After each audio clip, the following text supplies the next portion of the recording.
কবিতাৰ শিৰোনাম এখন চিঠি। কবি হেম বৰুৱা, আবৃত্তি দীপজ্যোতি দাস। মৰমৰ মেঘাচ্ছন্ন পৰ্বতৰ এই মোহনাত নিবিড়ভাৱে মোৰ মনত পৰিছে মমতা।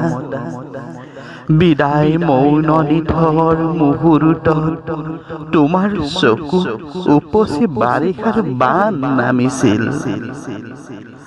তাৰ উত্তৰত মই মাথো নিৰুত্তৰ হৈ ৰলো। সেই মোৰ অনাহৰি কথা আজিও অন্তৰত পৰ্বতীয়া বন পৰা জুই হৈ আছে। ইয়াত মাথোন হেজাৰ হেজাৰ ফুট ওখ পৰ্বত আৰু পৰ্বত, যাৰ বাহু বন্ধনত কল্পনা ছাই হৈ যায়। এই পৰ্বতবোৰতে প্ৰতিধ্বনি হৈ আছে আমাৰ বুকুৰ তেজৰ চেকুৰাবোৰ। অন্তৰৰ জুই শিখা আৰু মৰমৰ মৰিশালীবোৰ। এইখন এখন মহাকাব্য। পৰ্বতৰ মৌন ভাষাই লেখি যোৱা তেজৰ বুৰঞ্জী।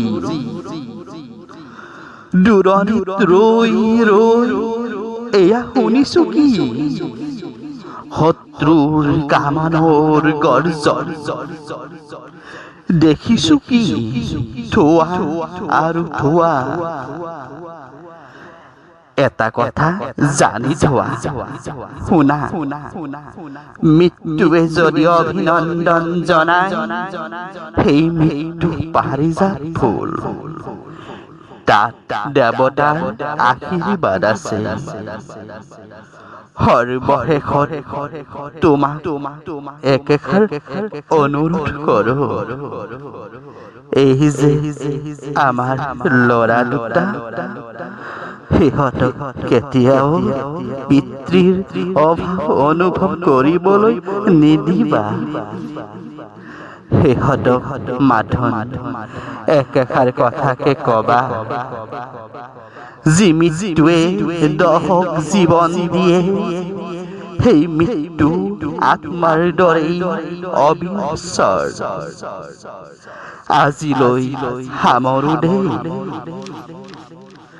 দীঘলীয়াকৈ চিঠি লিখিবলৈ আজৰি নাই। মৰম জানিবা, ইতি তোমাৰ। আকৌ এয়া আদেশ আহিছে, যাব লাগে।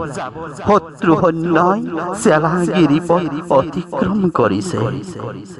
চিঠিখন আজি ডাকত দিয়া নহ'ব। আকৌ মৰম। ধন্যবাদ।